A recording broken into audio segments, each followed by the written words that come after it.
Welcome back to Join Our Town. My name is Terry Bates. I'm the pastor of Faith Church here in Oklahoma City. And I'm so glad you've stayed with us as we have another a very valuable guest with us today to talk to us about another wonderful ministry right here in Oklahoma City and the opportunities that they have to make an impact in our city. I have with me today Mike Bateman, who is the executive director of the Jesus House here in Oklahoma City. It's been here for many, many years and it's had a real valuable contribution to our city and has taken on changes during that time and expanded in different ways. We're going to hear about some of those expansions and new focal points that they have at the Jesus House here in Oklahoma City. But help me welcome Mike. Mike, it's good to have you with us today. Thank you for being here. Thank you for inviting me. Absolutely. So for people who, I'm sure it'd be hard to live in Oklahoma City very long and not have heard about the Jesus House, but not everybody knows what is the Jesus House. So tell us in a summary here a little bit about what Jesus House is and what it does. Well, it started out, I think most people here in the Oklahoma City area have that persona of Jesus House, soup kitchen, and just homeless shelter. Well, we've kind of changed things around and really have grasped the recovery side of things, the mental illness side of things. So a criteria now to come into the Jesus House is to be homeless, have an addiction, and have a mental health diagnosis. And then we are a 10 to 12 month recovery program where we take these men and women who are broken, who've been kind of cast out, just living day by day and not really having a purpose in life. Well, we've taken them and we bring them into our program, love on them, encourage them, have them begin a relationship with Jesus Christ if they so wish. And we just then take them through kind of like a discipleship period and really turn things around. Most of the people that come into our program, men and women, well, they've blamed God for the circumstances they had. Well, we have to turn that around and say, that wasn't God who did that. That was this guy. Yeah. Well, now here's how we move forward. And it's just a great organization. I mean, we're doing things a little different than what we had done in the program. We still cater to homeless and low-income families. We're always going to do that. Right.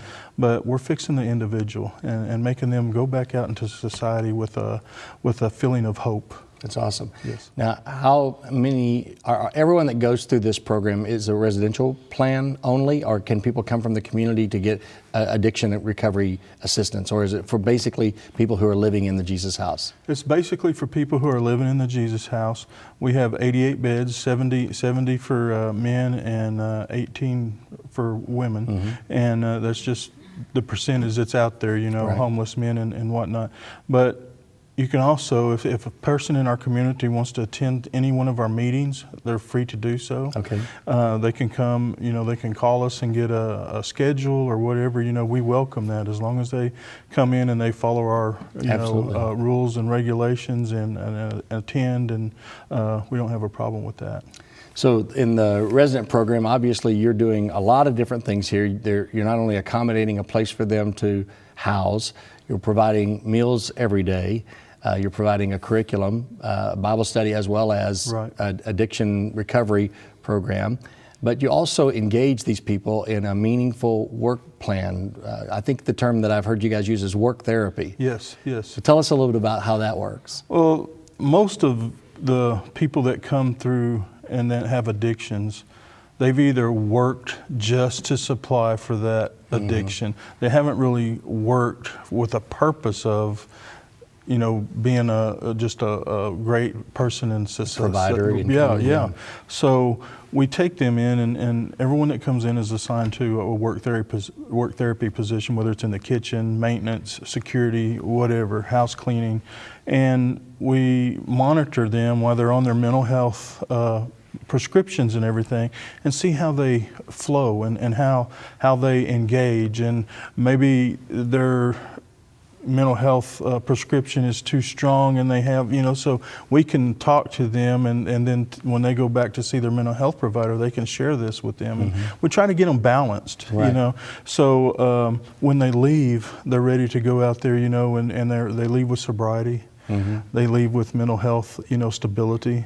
they leave with employment and housing. So Incredible. Yeah. Now, you made a statement, and I just want to make sure I heard it correctly for myself, but you said that the criteria to get in was homeless, addiction, and mental health. So it's not or, no, it's an and it's factor. an and, you know, and most of the people, you know, we have people that have PTSD is a big thing nowadays, and anxiety and all that. But PTSD can go back to your childhood. PTSD, you know, can be from people returning. Our veterans who do a great job protecting our country, they come back and have PTSD. And so we see that, and then so it's giving them a little time to refocus and touch on that pain that has been with them all their life, and just learning how to deal with it and move on. Another dimension that you have in the life transformation plan that you provided is not only breaking that addiction, giving them some work value and skills, but you also, for those that maybe have never completed school, you have a program to help them with the completion of GED. Yes, our GED program, you know, we did the groundbreaking and ceremony for this starting in January of this year. We've already seen 6 graduate already, and 4 of them have now started college and are working for the first time. So if you do come in and you don't have that high school diploma or a GED, well, we make it mandatory. You know, hey, you're not going to sit around and do nothing. You know, we're going to challenge you to excellence.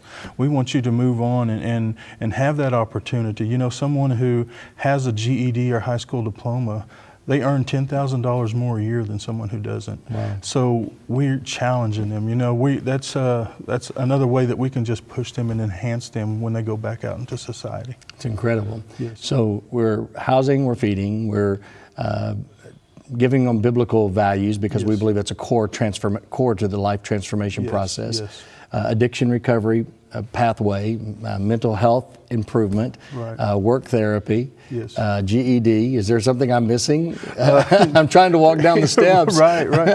You know, and that's what makes our program unique. Is, you know, as we do a lot, you know, but we also are in the community.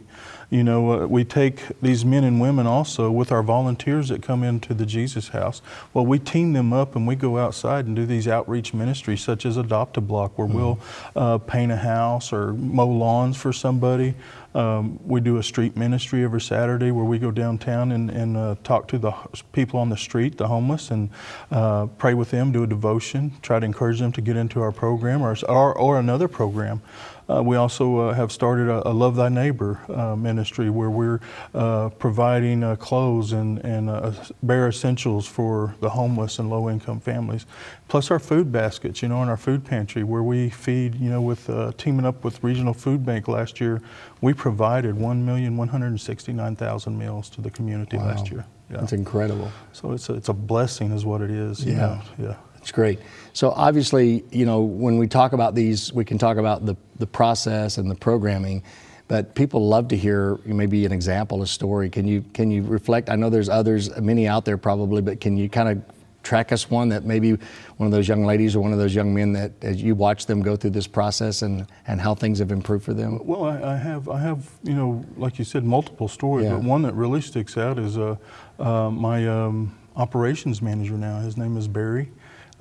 He come from Texas, 10 years on the street after 24 years of marriage, and things kind of went south, his business and everything, and he just kind of gave up on life and was really just out there, you know, and just living day by day, didn't have a purpose, drinking and all that. And then he got into a little altercation and really was about, you know, I mean, it was kind of a death thing, and he felt that, and I believe too, that God saved him for a purpose. Well, he woke up and said, you know what, I called his son. His son said, you know, hey, we'll come and get you, but we want you to do this program. We think that Jesus House might be the place for you.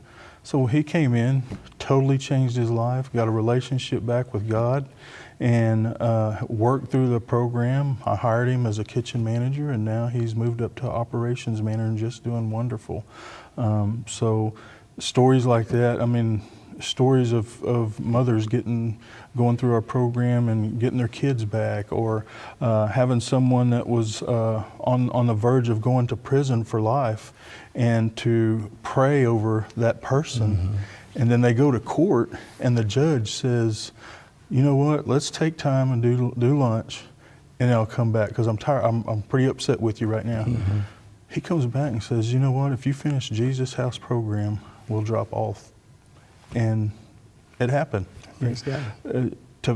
There's just many stories, you Right. know, to pray for chicken, and out of nowhere a truck breaks down, and they say, hey, if you don't take this chicken, it's going to go bad. Well, 19,000 pounds of chicken is a lot of chicken, you know, but that's just the way God works. And I mean, we prayed over that specifically for chicken for our Easter baskets, and didn't know where it was going to come from. 3 hours earlier, we prayed that. 3 hours later, boom, a call. You know, I mean, that just gives you goosebumps, man. Yeah. It's amazing. Yes. Well, I know that there are people watching today. One of the questions I had is occupancy. Do you stay full, or is there really an opportunity where people could contact you and there's an open bed opportunity from time to time? Right. There are, right now we are full. All of our beds are full, and that's just amazing. It kind of comes and goes with the weather and stuff, and also, you know, with people that are willing. You know, one of the things that a person has to do is they have to want that recovery. You know, and that's why we, you know, say, you know, recovery, hope, transformation in our place. You know, if you want recovery, it's there.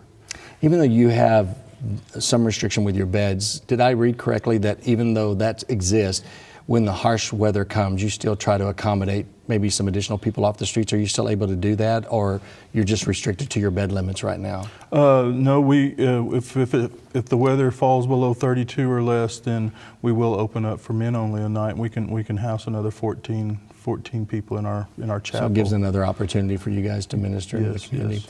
So we've just got a little over a minute left. So let's get down to a few brass pieces here, and that is help people, remind them where you are, how they can find you on the internet, and different ways that they could volunteer and serve and get involved with Jesus House. Okay. One of the ways that you can get involved in Jesus House, you know, is definitely get on our website, jesushouseokc.org. We're on Facebook too. You can follow us on there, but you can click our volunteer tab. That'll drop down, fill out the volunteer request and submit it. You know, donations, of course, you know, we are privately funded. We don't take any federal or state funds at all. So there's many ways that, you know, I just encourage you, if you really want to feel the compassion and see change in people, get involved with the Jesus House, you know, or just get involved in the community somewhere. If it's not with Jesus House, another organization, there's plenty out there. Appreciate it. Yeah. Well, Mike, thank you for taking the time to be with us. And I want to say thank you to our viewers today who've joined us for Joy in Our Town, and remind you that especially all year long, but especially during these colder months and these holiday seasons, it's an opportunity for you to partner with them for their food baskets, volunteerism, go down and help serve a meal. Find a way to make your life count in a significant way. You won't regret it. The Bible talks clearly about our concern and our response to the poor. And he said, if we shut our ears to the cry of the poor, then he will shut his ears to our cry in our time of need. So let's have an open ear from God by having an open ear to the hungry and to the hurting in our city and the homeless. Thank you for watching Joy in Our Town.